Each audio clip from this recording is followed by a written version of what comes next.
you really think you can win? Poor little bat.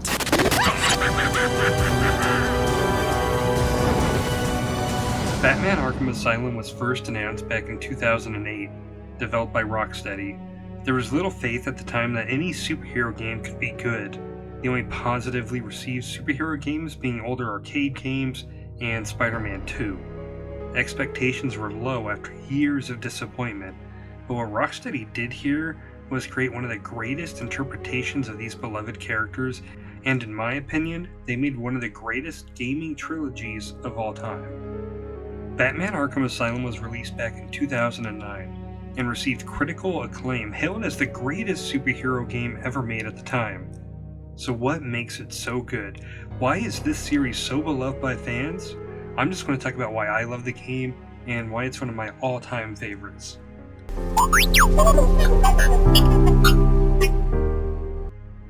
Before we get into the game, let's briefly talk about one of the reasons I believe this game is so beloved. And that's the undeniable DNA this game shares with Batman the Animated Series, with the most obvious examples being Kevin Conroy reprising the role as Batman, and the great Mark Hamill returning as the Joker. One aspect of this that I never see get mentioned is that this was the last time that Arlene Sorkin voiced Harley Quinn. She's the original voice actor for Harley Quinn, and Tara Strong took over the role in the series and the sequels.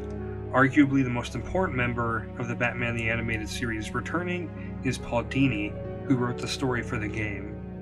I think Dini is the main reason this game has such a wonderful Batman the Animated Series spirit in it. It's like a darker version of the animated series. It really does feel like it could fit into the canon of that, but in a much darker tone. While Dini wrote an original story for the game in collaboration with the development team at Rocksteady, Grant Morrison's Arkham Asylum did serve as inspiration. By the time Dini joined the project, Rocksteady were investigating the idea of setting the game within Arkham, and had produced preliminary designs depicting it as a huge estate on an island connecting to mainland Gotham City by a bridge. The development team wanted to include iconic aspects of the Batman mythos, and decided early on in production to have Conroy, Hamill, and Sorkin reprise their roles in the game. After seeing the character models of the Joker in Arkham Asylum, Mark Hamill decided to portray the character as a dark and gritty version while retaining the clownish and playful nature of his character from the series. Hey, Sharpie, love what you've done with the place. I think everyone here did an absolutely amazing job in creating this game and creating a new and iconic interpretation of these characters. Now let's finally talk about the game. Are you excited, Bats? I mean, we've been building up to this point all night. So right off the bat, I absolutely love the atmosphere of this game. The lighting and art design is absolutely stellar. I love spending time in this game's world. Now there are two different versions of this game, and depending on the version that you're playing, it's going to look a bit different. The version you will mostly see in this footage is what I recently played in the PC version. Then there's the Return to Arkham edition, and I'll touch on that a bit later, but I think one version has a much better atmosphere than the other.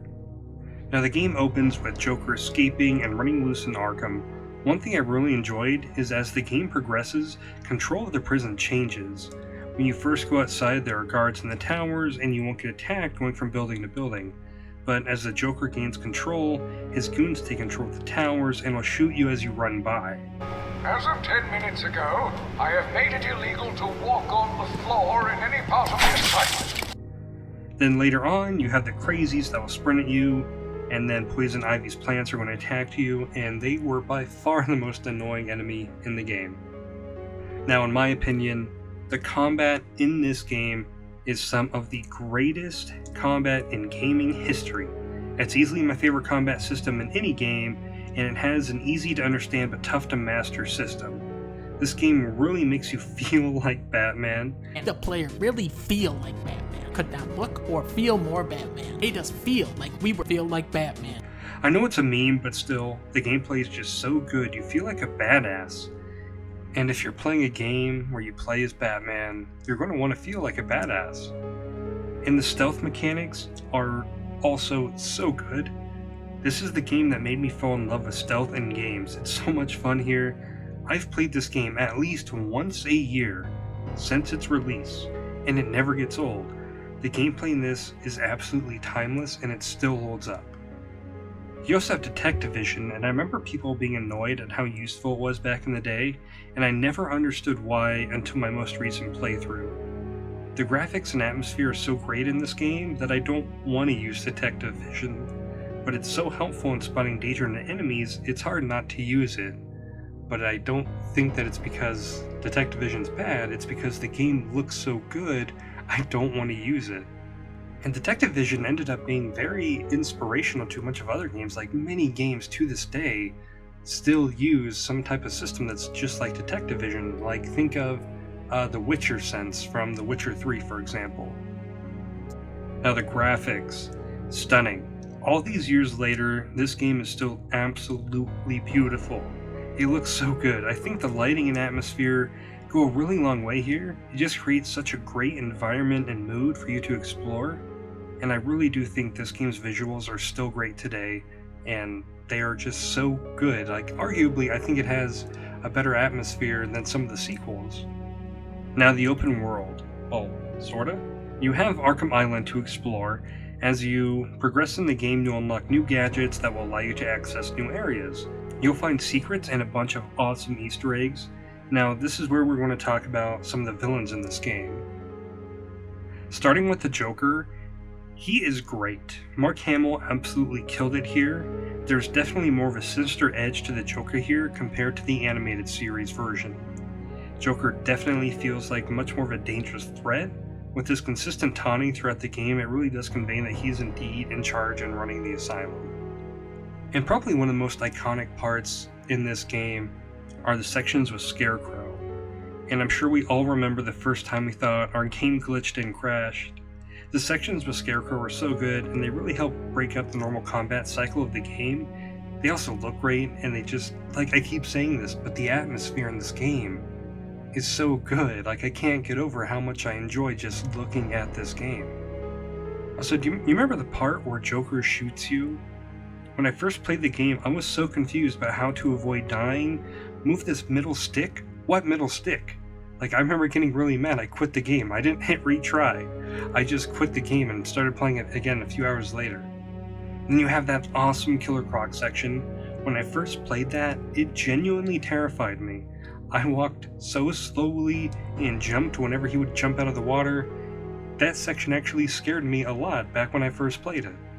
And I loved seeing all the references to other inmates at the asylum, like Clayface, Mr. Freeze, there's so many to mention. And this game just seems to have so much respect for Batman and its characters, and I just love the game that much more for it. And the main story of this game is really good, and I think it holds up really well. It's simple, Joker breaks out and wants to use a formula to create monsters that he wants to unleash on Gotham City. Now, there is obviously a lot more to it, it's not just that. I think this game having a more smaller scale story and not being, all across Gotham City, I think just starting out with the first game in Arkham Asylum was such a great idea. And can you imagine how great a possible movie could be that is just think The Raid, but in Arkham Asylum with Batman? That just seems like such a great idea. Another thing that's absolutely great in this game is all the patient interviews you can pick up. I love listening to these. It might be difficult to listen to them all during the main game, but when you go Riddler trophy hunting at the end, they are really great to listen to as you're looking for them. And I almost forgot to mention the Riddler. What a great use of this character and all the trophies and subjects you can scan, solving the riddles. It's all so good. I don't normally go searching for collectibles in games, but this game made me really want to do that, and I collected all of them. And when you do collect them all, you get this really neat little scene. Now, to finish this video up, I just want to talk about the difference between the original version and the remastered Return to Arkham edition. While I don't think the remaster looks bad in any way and it has some really nice new textures, the lighting is just off. It's more, serious and realistic, and I guess it's more in line with, say, City and Arkham Knight, right? But I think it really did lose something in that upgrade. Gone is the cool green glow of the night sky, now replaced with just a normal rainy night. Inside certain buildings, there were some really great colors, and now it's much more muted. I don't think Return to Arkham is at all a bad version of the game. I didn't even notice the difference until I played the PC version, which is the best way to play the original version of these games. The last 2 years I've only played the remaster and I didn't even notice, so I'm sure it's fine. I hope if they make another re-release of these games, they include both versions like they did with the Halo Anniversary editions. There is so much about this game that I could go on and on about. You had to spoil everything, didn't you? Arkham Asylum is one of my favorite games of all time. I play it often, and I always enjoy it when I do. I have so many great memories of playing this game over the years, and I plan on playing it for many more years to come. And it's definitely still worth your time today. I can take it. I can take anything you throw at me, Bats. Ready for the next round? Tick-tock.